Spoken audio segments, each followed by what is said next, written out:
Hello, welcome to another video. I'm finally back after quite a long hiatus.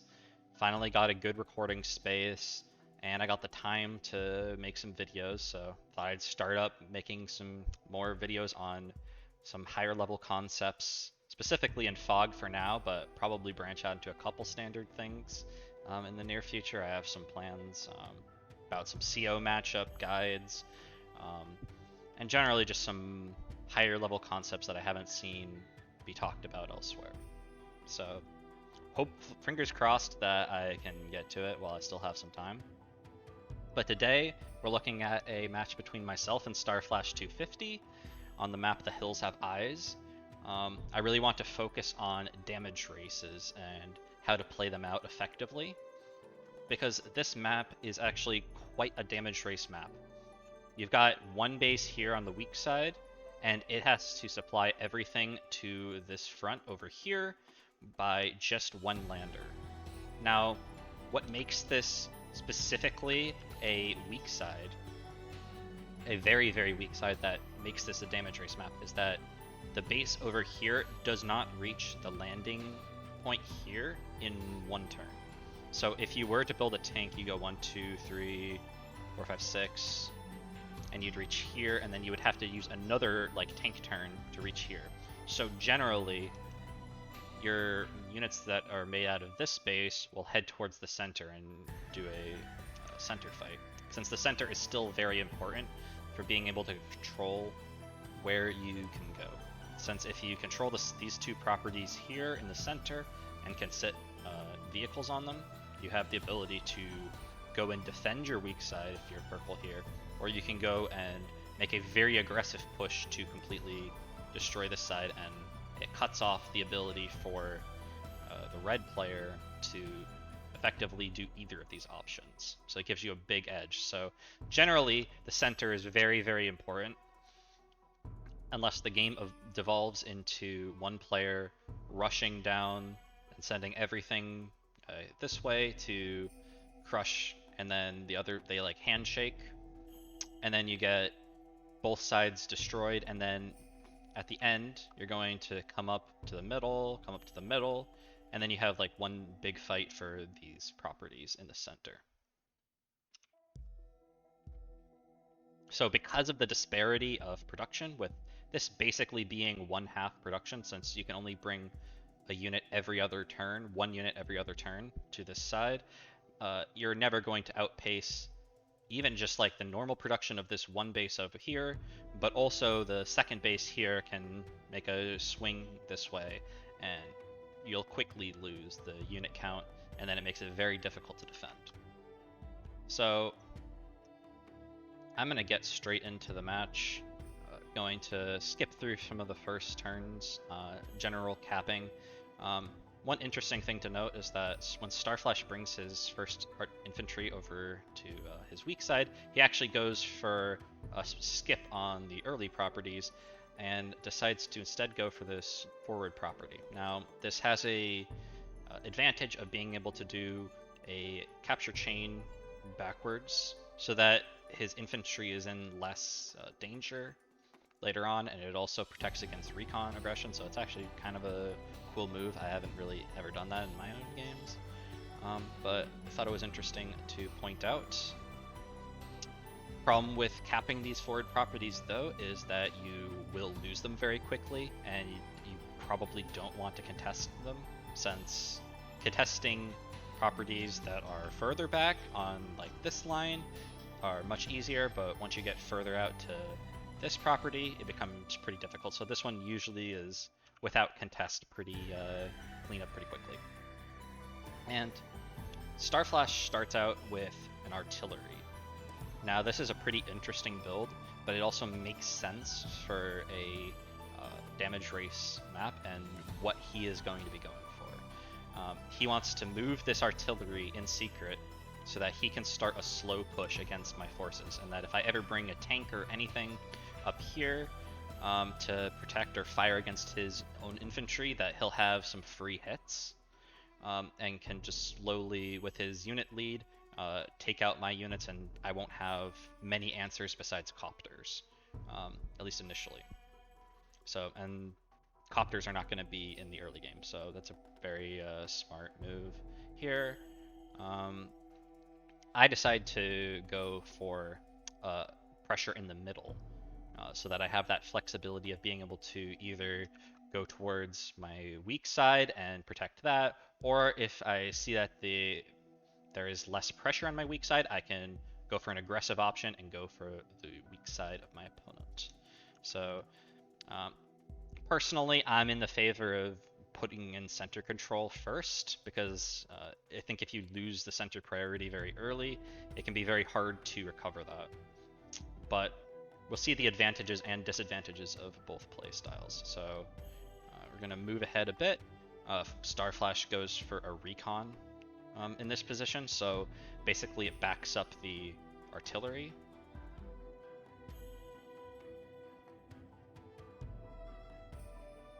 And interestingly, he also does something that is very smart, is that he reveals this. So this infantry on the mountain here, it can see basically this line. So you can avoid it by going into the forests and taking a path like this. And sometimes that is what happens with the early recon on this map, because you want to have the element of surprise with that recon so it isn't countered by that tank. But he actually opts to do that with the artillery, but shows off the recon, so that the natural thing will be that I'll send a tank over to this side, and then he can get a shot off with his artillery. So, very smart. Very interesting play here. So, we'll actually start showing the individual moves at this point, now that we're sort of further in. So, because I see this recon here, I have a pretty good idea that he's not going to be able to reach this city, so, and a very typical opening is to try and rush for these center properties, which is why I delay it a little bit, just so I get that vision, get my tank up, and then I can get a free hit off. It can be kind of risky when you're playing as Kindle to do some hits like this, because if there was a tank, it would be able to get a first strike, but from my own experience, a tank would have to be built, and then it would have to be here, then take another turn, 1, 2, 3, 4, 5, 6. So it'd take 3 turns to reach this. So it's, I think, actually impossible, based on the fact I know this recon is here, that he could have a tank here. So that's why I took that engagement.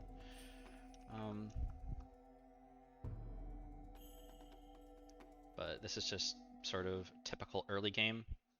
He can see that, Starflash can see that I have this infantry capping up here, and you can see how my infantry up here are capping safe properties, and that I've actually decided to move my infantry into this safe property and then shift more towards the middle and give up a lot more on my weak side. I don't have any vehicles over there, which will change this turn, since I will go and cap some properties. I go and try to cap the center again, and then I can move my tank over here. And initially my thought is that if something gets attacked here on this infantry here, that I will be able to defend it. I was definitely not accounting for vision though, so definitely going to be a problem, as you'll see. And then moving my tank onto this central property gives me that kind of ability to threaten to defend on the weak side, because attacking a Kindle tank into a Kindle tank on a city is terrible engagement and pretty much completely losing. So he won't be able to cap this property, and I will be able to cap my central property right here. So it's just a little small gain that I can get in the center. Now for Starflash, he puts his vehicle on the safest spot you can, since this is a 2-turn reinforcement to reach this spot for him, but it does take me it takes me 3 turns, because I have to go into the bush. 1, 2, 3, 4, 5, 6. So safest spot I can go on my second turn is the city. but obviously this is just slightly out of reach, so it makes attacking into that position not very good. And then he can start to whack away at my weak side defenses, which I haven't done anything yet. He still has the 3 infantry. Oh, something I forgot to mention. On these early turns, I actually saw that with my infantry, since this infantry usually sees the dealings of the lander here, when I don't see it on this next turn, I know that he's completely abandoned the weak side. So I actually know every unit that's over here, and I know there's 3 infantry. So I am just going to be sending over infantry to this side because I know that eventually it will fall and I can focus all of my efforts on the center. Something I just wanted to point out before we get further into this, as that's one of the sort of larger dynamics at play in this game. So I continue my general game plan of maintaining center control, so go for aggressive attacks. This attack here, this spot the tank is at, is just 1 out of reach. Actually, yeah, 1 out of reach of a reinforcement tank, so I know if a tank attacks, it'll only get 1 hit, and then I can hopefully get a counterattack, and it's just slightly on my side, just slightly. But that's why I feel good in taking those engagements and trying to thin his infantry here so I can try and get both the caps here, since he did do some interrupts. I want to make him pay for that. I can't do any attacks here because I don't have vision, which is really smart of Starflash.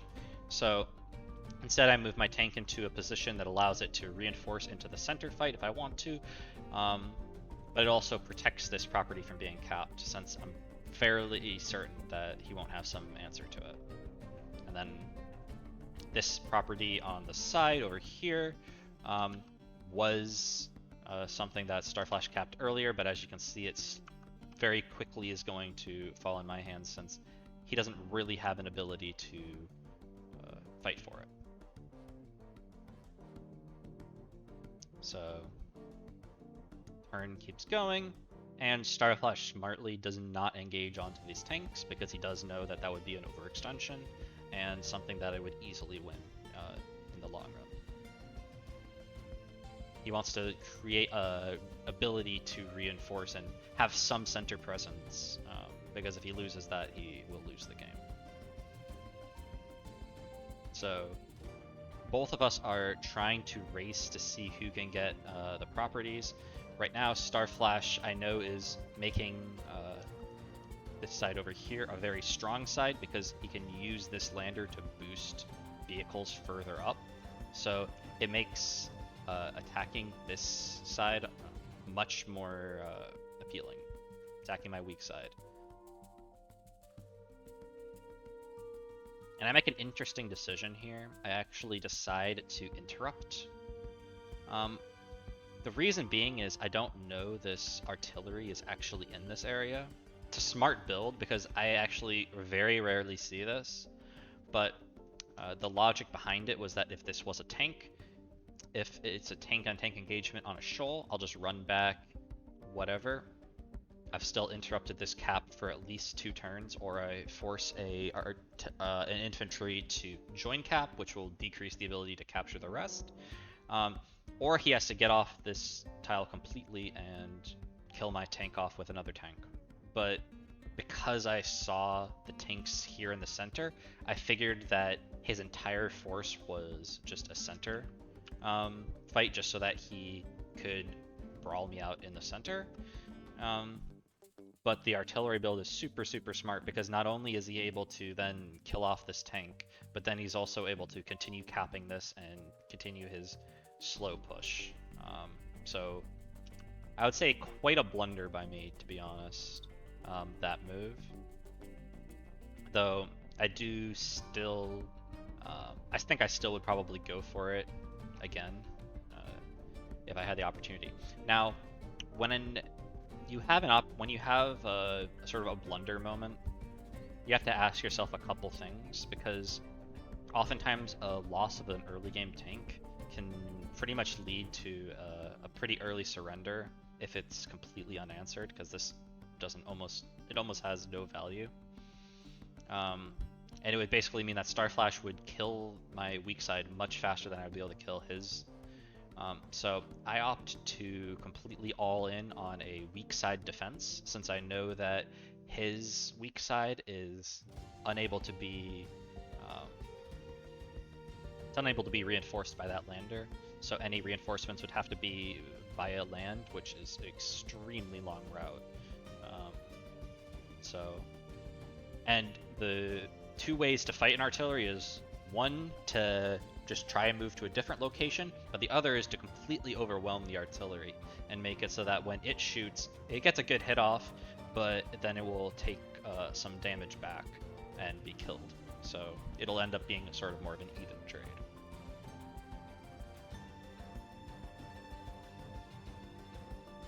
So we've got just movements, obviously kills off this, uses the infantry instead of capping, decides to kill off the tank, which I agree with. You just want to make sure you're killing off all the units on the weak side. It's much easier to start doing caps, and if your opponent is willing to continually sacrifice units into your capping infantry, you're just going to continue to climb up in unit value, and typically unit count and unit value are much more important than income, except when the income disparity gets really high and it becomes possible to actually sack vehicles to stop caps, because you'll make enough money to fight off terrible engagements. So I continue my general game plan of defending the weak side at all costs. So I'm willing to move up my infantry into aggressive positions, move up my tanks for an attack on the artillery next turn. So if the artillery wants to fire from this position, great. I'll try to find some way to bust through and kill it. Specifically because it's also next to a property, so that gives me some opportunity, and I have 4 vehicles in this area. So that gives me a couple of options to find some wall breaks.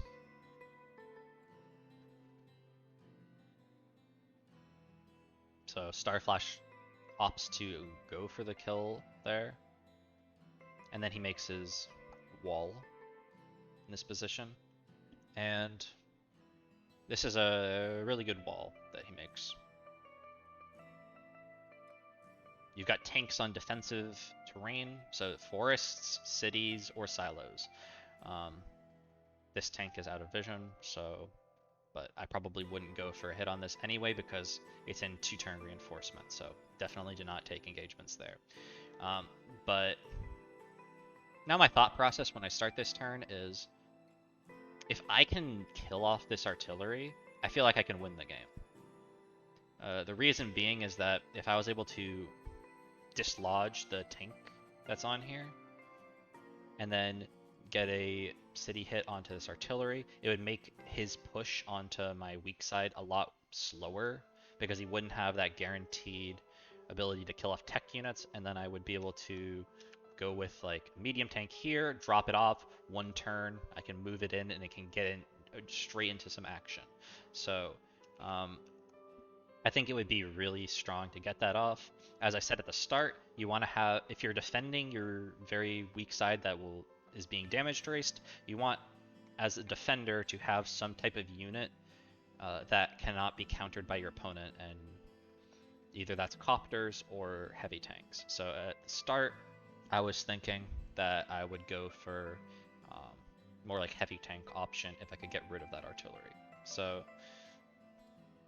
I kill off this, and then, yeah, this is extremely risky, because if you know the odds of 110% power on 2 things, attacking a city, I think it's about a 33% chance, I think it's probably a little bit less, I forgot the exact calcs, but I know it's a risky play. But typically when I think about risk, I think about how much, what position am I in currently, and what is the value of the risk I'm willing to take. So in this position, I think at this position, before I took this turn, I thought I was in like a resignable position. Really weird to say, but I was actually considering. I hovered the resign button a couple times before taking this turn, and I figured, hey, I'll just go for the, like, hell with it. And I don't get the roll, so really, really unlucky. And at this point, basically, my idea is I need to just get hits off wherever, because if he has healthy units, this is going to be an absolute massacre come the next turn. So I'll take whatever kind of engagements I want, because this is basically just like sort of like a kamikaze mission for a lot of these units. So you can use this infantry to reveal, take a forest tank. Like you can see, this is like a pretty terrible engagement. Move this copter over here because I want to still have that ability to have like an unanswered attack. And as you can see, it's actually, this copter cannot deal with any of the copters that are currently in play, and the anti-air is very far away from being able to do anything. So actually these copters are going to be pretty significant. And then I use an Urban Blight to try and get some more damage on his tanks, and to also just get a little bit of a favorable trade here. It would have been great to get an Urban Blight for this tank, but I honestly just couldn't see moves early enough to see if I could get enough charge. I don't even think it was very likely without taking engagements onto this tank to get it. And in just the game, it was hard to see a move like that for getting enough power. Because I didn't know this tank was here, I didn't really want to take engagements against this silo, but because of how like the desperation worked out, it ended up sort of being kind of a subpar turn. But on the flip side, I am completely overrunning his weak side due to the fact that it is very hard for him to reinforce. These two infantry have pretty much only value to sack to stop caps for one turn. So there's no permanent stopping power here, and I can continue this infantry chain down. So, yeah. So this is definitely a turn changer. So, kills off his tank, goes for an Urban Blight, get a one-shot, almost a one-shot. Kills there. Kills off infantry.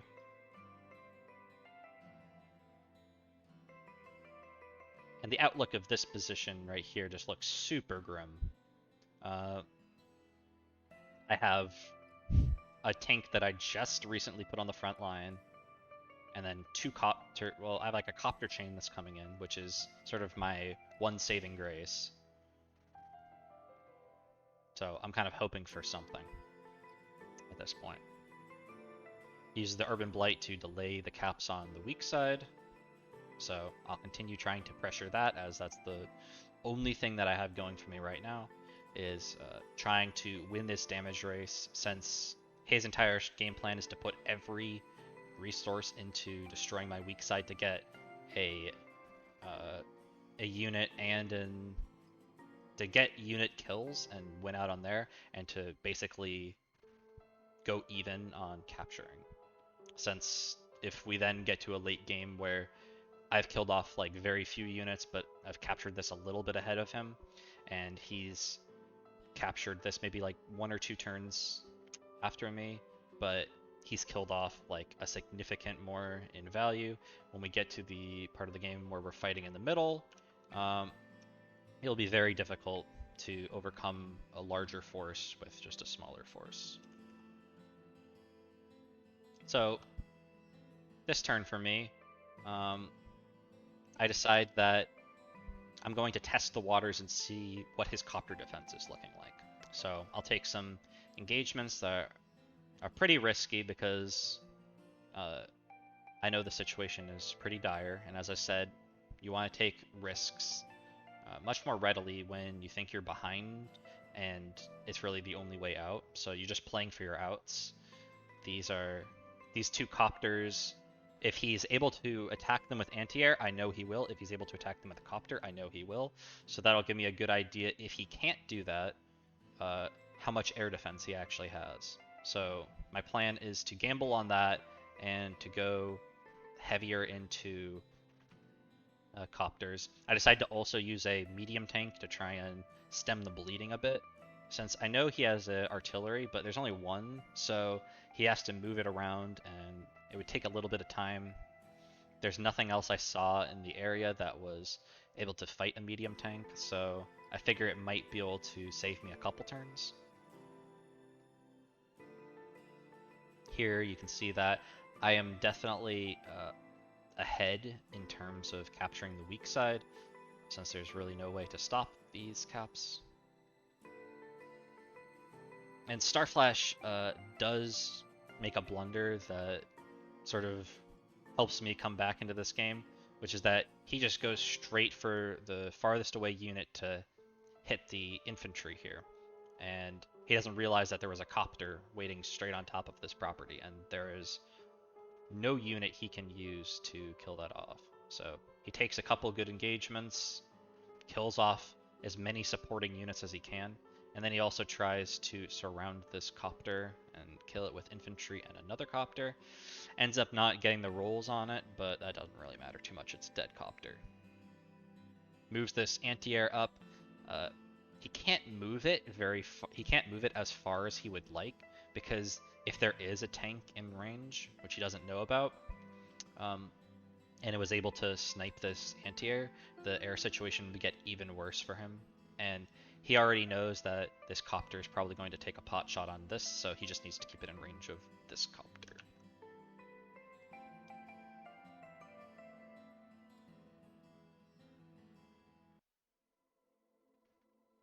So going into my turn, obviously I'm going to want to continue to take engagements onto the copters and try to play around that air defense to stem the bleeding. So I get these properties, start up another cap onto this property, and continue the cap on the comm tower. I have a 3,000 income lead right now, which is pretty much the only thing that I can say is in my favor. I'm down 5 unit count at the start of my turn, and I'm down 20,000 value, I think, even while doing attacks. So really not looking good for me. When you end your turn behind your opponent, it's incredibly detrimental to the outcome of the game.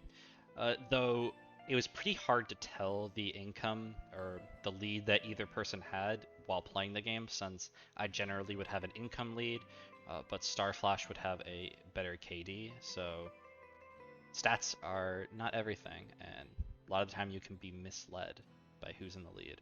But Starflash is going to go for the Urban Blight.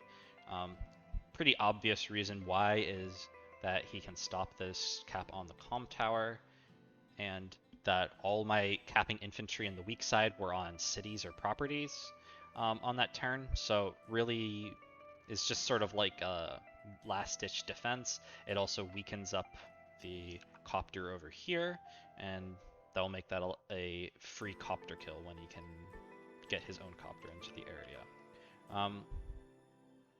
So he does some sacks actually just to make this a little bit weaker, since he knows his air defense is lacking right now. And he actually is able to get it, which is actually a pretty nice tactical maneuver by Starflash. I'm really liking that. Decides that he's going to focus on killing off all the vision providing units, and make this medium tank a lot less useful, since it'll be hard to land anything else now that he has pretty firm control over the surrounding area. Since when you land on these tiles, it's very easy for an artillery to lock down that position from here, and then you cannot land any more land units. So I think it's good to just try and clear out the area in that position. So good turn by Starflash. Goes for a T-copter. Realizes that The main thing that's going to stop him from capturing these properties is infantry movement, so getting the T-Copter makes a lot of sense in this position. And he's up a monstrous amount. He's up 30,000, about 25,000 value, 5 units. And most of my value is in this medium tank that probably can't do anything besides like kill off infantry and stuff, so really not that great. Able to grab a couple kills, but my vision is completely washed in that area. I end up going for a T-Copter myself, the reason being that I can then use it to get this airport property. Starflash was able to get it with the lander, so he didn't need the T-Copter, but I'm kind of thinking I might need this lander still, and I want to get the extra income to stabilize, to keep accentuating my income lead that I think I will have for a bit before Starflash is able to get it back.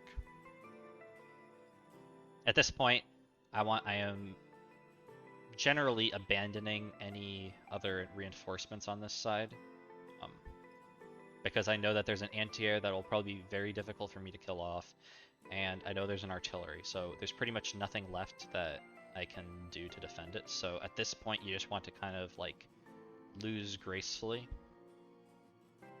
Try to slow down anything you can. These 2 units are not making it out alive, so they should probably try and find some value in stopping and slowing down the push where they can.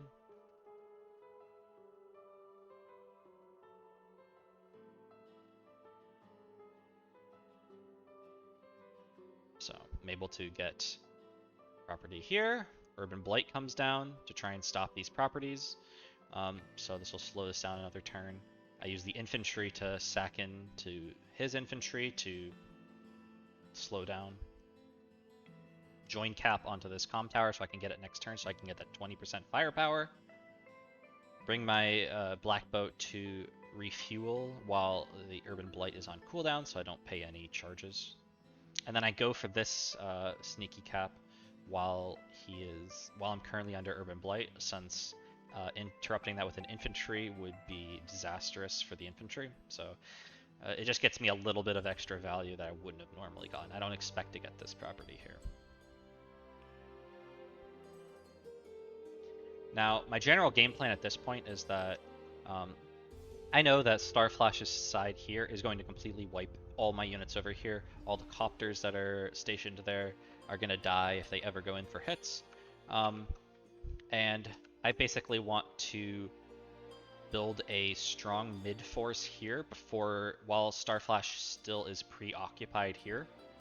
And if I can get priority into the center, I should be able to capture this property, maintain control of this property, and capture this property. And if I can maintain that, I can keep a 4,000 income lead. And that's sort of my game plan, is try to keep as many units as occupied as possible on the weak side until I can gain that advantage, and then it will be really hard with Urban Blights coming down every turn, and massive armies in the center to actually go for any of these captures. So I want to take advantage of the priority I have, even though I'm down in a lot of areas of this game.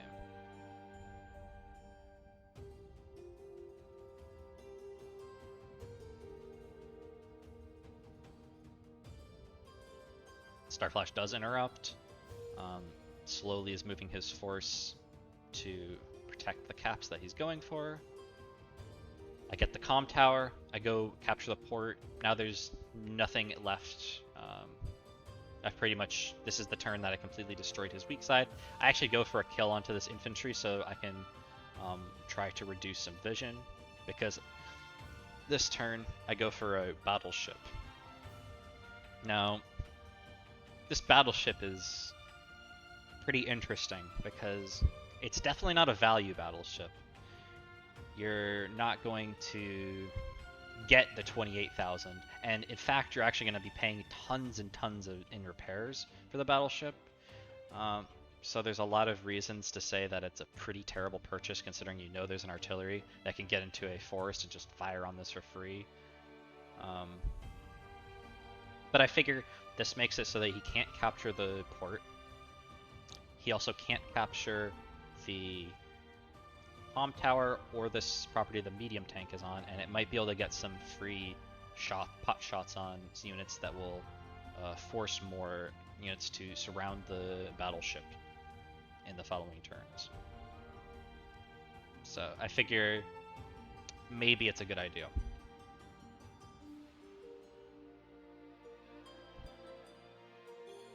And in damage races, when both sides, you want to delay the other person taking over your weak side as long as possible, as long as it makes sense, since then you can gain advantages elsewhere on the map while they're preoccupied. If Starflash decided to, for instance, he sees this battleship and then he decides to move his entire army away from the battleship basically has guaranteed that these 3 properties will always be in my control, and I can just use that as leverage to win the game anyway. So he's pretty much forced to deal with the battleship.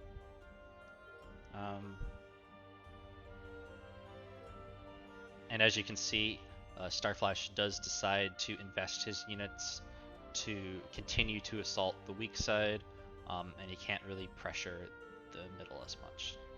Now, he goes for trying to capture this. I go kill the transport, kill off his infantry that's capping. Basically just focus on targeting anything that's capping right now because that's my main advantage.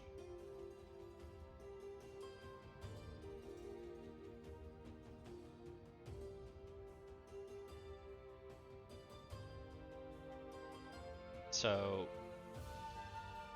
here you can see the battleship is just getting completely wrecked. I think it's gotten 1 infantry hit. So pretty insanely terrible value. Gets healed again this turn. So that's another 5,600 that's being lost. But you can see that my infantry presence and my general unit value in the center is higher than Starflash, and he's forced to take a defensive position. So he's sort of on this concave, and my board, sort of line of units is much further in a more aggressive position because I have that priority. I'm trying to bring a couple units to just like get vision. Maybe if I can kill off the artillery, then I have a good chance of just winning the game up front there. So I thought I'd take the risk of throwing the recon there. But definitely going to die. Slowly move all my forces. You can just see a large amount of forces coming here, and I can build that wall first. Goes for the kill on the battleship, misses it by just a bit, but at this point the battleship is just completely useless. It'd almost be better to just slowly whittle it every turn, but he needs to move his forces at some point, so I think it's good to try and kill it off.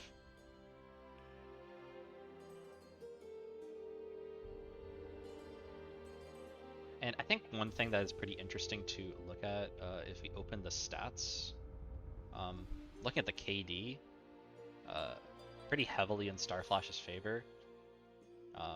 He's killed 24 units and with 156,000 value, but actually has 30 deaths. So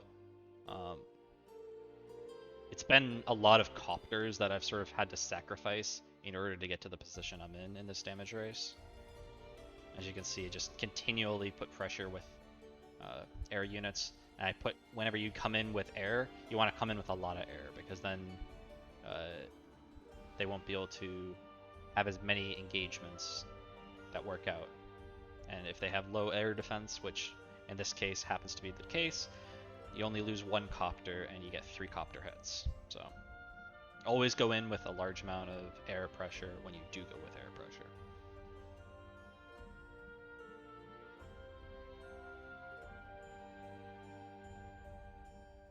But at this point, Starflash finally overcomes my battleship, kills off the medium tank, kills off the copters. Now I know it's pretty much, I have nothing else I can do to defend this.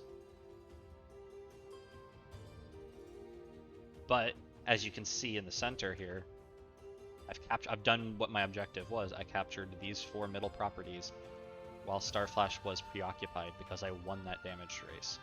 Starflash decided to not reinforce his weak side at all, which made it so I could do a very low investment attack on his weak side and completely kill it off, while his side he invested everything into it, but because of the copter presence and a couple turns that he couldn't answer that slowed him down, because of the medium tank for a couple turns slowed him down from not being able to just push wildly and aggressively kill everything, and because of the battleship that slowed him down by about 2 or 3 turns,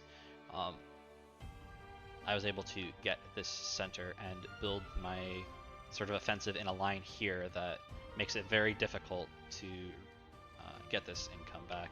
And you can see right now the income lead is huge. Even though I have 97,000 value to 132,000, that income disparity when it gets to that kind of level is really hard to overcome, especially when the properties that you're going to for sure not be able to take back, are properties that are hard to take back.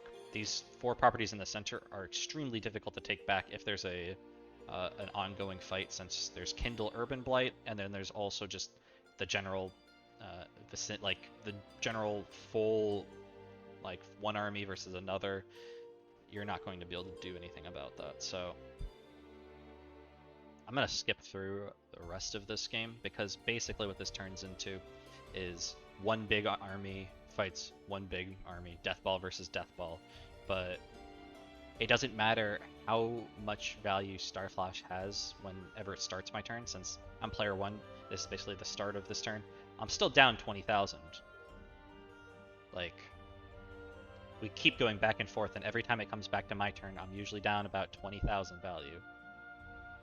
But the thing is, every turn that I don't lose these properties, I basically get a 4,000 income value against Starflash. So I can just continue this war of attrition over and over.